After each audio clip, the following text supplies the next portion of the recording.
Here representing Colorado Mines, head coach Gregg Brandon, quarterback Justin Dvorak, and defensive lineman Emmanuel Graves. Coach Brandon, if you could start us off with some opening comments. Sure. It's great to be here. I want to thank the conference for putting on this event. It's certainly outstanding to get all the coaches and players and media in the same room and talk football. It's football season, this exciting time. And I'm certainly excited to be the head coach at Colorado Mines. It's a great institution, great kids, winning tradition, all the things that you're looking for in a college football program. I told the kids in the spring, you know, we're coming off a 10-win season. We have 15 starters back, so the pressure's on. But truly, this team has to have their own heartbeat. Last year, it was a great year, but it doesn't mean a thing right now. And every year is a new opportunity, a new season. That's why we're all here, generating excitement and fired up for this football season. So, like I said, we have 15 starters back. We're coming into a great situation with a brand new stadium that we're going to dedicate and open, Marv K Stadium. I know everybody knows Marv, longtime coach and AD, and was instrumental in great fundraising effort for this building, and we can't wait to get in there. I know the kids are chomping at the bit. Caught a couple of them sneaking in it last month, so I know they're anxious to get in there, and so am I.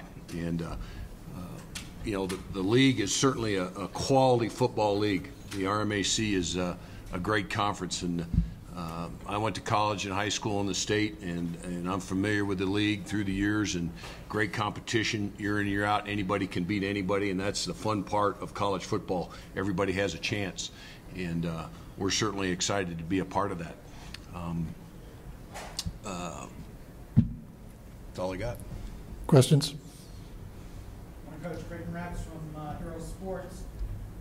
First, you lose Tevin Champagne graduation, and it looks like Justin Dvorak is supposed to be one of the key running backs. So are there any other players we should be watching for at the skill positions?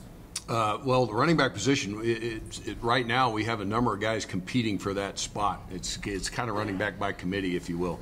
After spring, we had Sam Seaton, a young man that certainly in the mix there. Ryan Call, a fifth-year senior, is in the mix there. Zach Guy, young man from Parker, is in the mix there. And as you mentioned, Devin, I'm sorry. So all those kids have a chance to see playing time, and it's great. You know, I heard one of the other coaches talk about competition. We have competition at that position, and it's certainly great going forward. Justin, you come as a junior, and you look at the quality of quarterback play in the RMAC.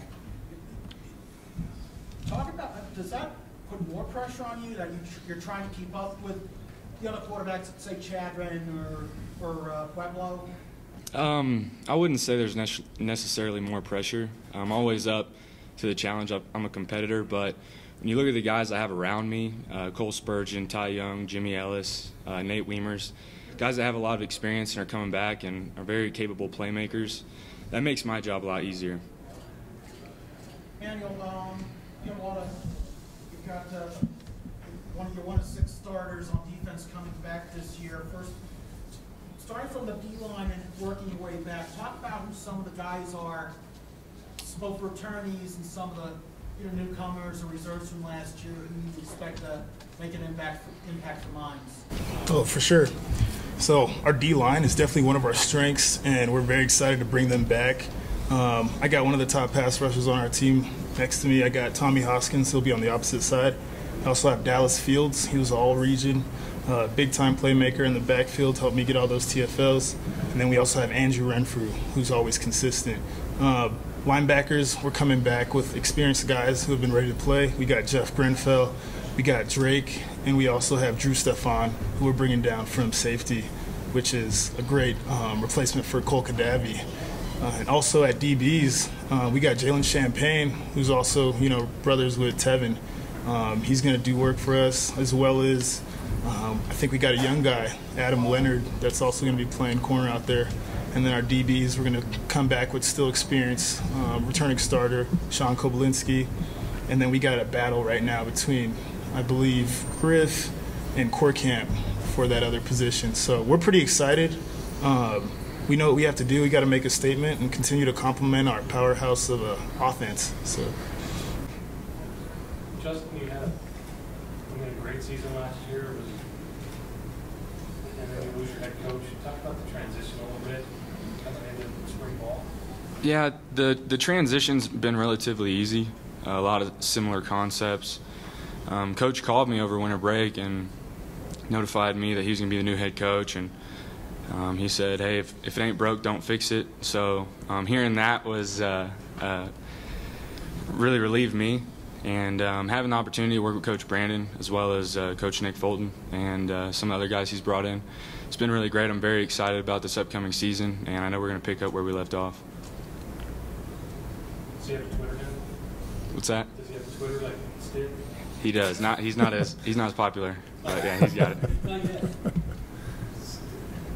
Coach Brandon, this had to be like old home week for you, being an Air Academy grad, and I believe you started at Falcon High School, and that's maybe somewhat of an advantage that now you're Colorado Mines, you kind of know the area, at least how to get places, right? Well, yeah, like I said earlier, went to high school up the road. Air Academy, went to UNC, and then coached at Ellicott, not Falcon, but that's okay. That was years ago, and it's been a while since I've been in the state, and it's great to be back. Like I said, it's I really enjoy the football in the state. I had a chance to coach at Colorado with Coach Riston, and I've known Risto for probably 20 years, and one of my best coaching buddies in the business. And I think Rosie said it best. You get a lot of great relationships through the years in this profession, and I'm certainly very blessed to have the opportunity to coach and be a head coach at a great place like Mines, and I'm really excited. Emmanuel, we got a brand new helmet here. It seems like forever Mines has had the navy blue and the M, and now we got the silver and blaster on the helmet. What are your initial thoughts on your new outfits there? Everybody on my team will tell you, I'm the first to tell you how excited I am about new helmets, new uniforms, new stadium and everything, new tradition. We're always going to be a blue-collar team at heart, but I'm not opposed to having a new swagger and going out there and having some fun. So we're going to enjoy what we have, but also remember that a lot of hard work was put into earning all these new things that we have, and we don't take any of it for granted. So I'm very grateful and blessed.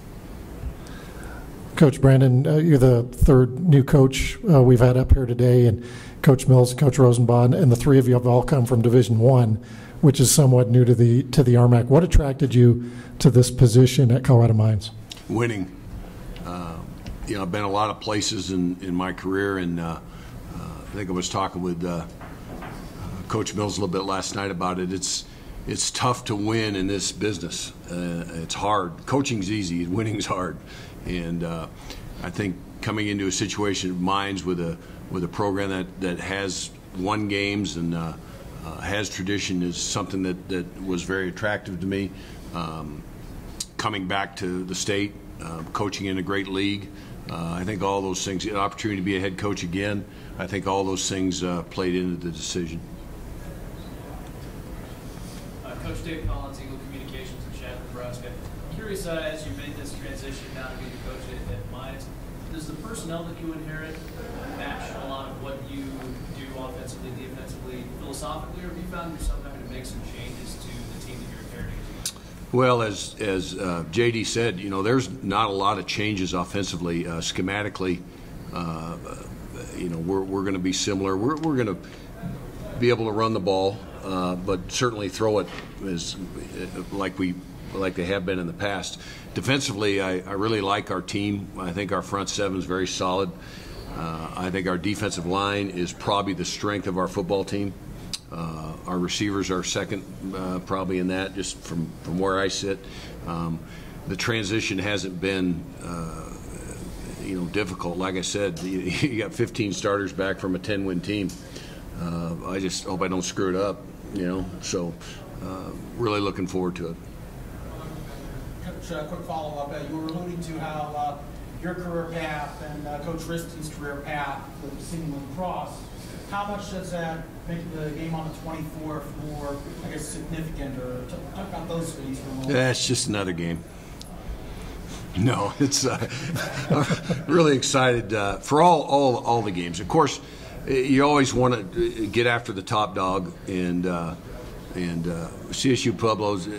John's done a tremendous job of that program, starting from scratch and building that thing to a national champion. That's something that we're aspiring to do at Mines. I think I want to try to elevate this program into being a national player. And I certainly think now with the new stadium, we have the resources to do that. And after we go through this season, I'll obviously have a better handle on that and just how it all plays out. But we're excited.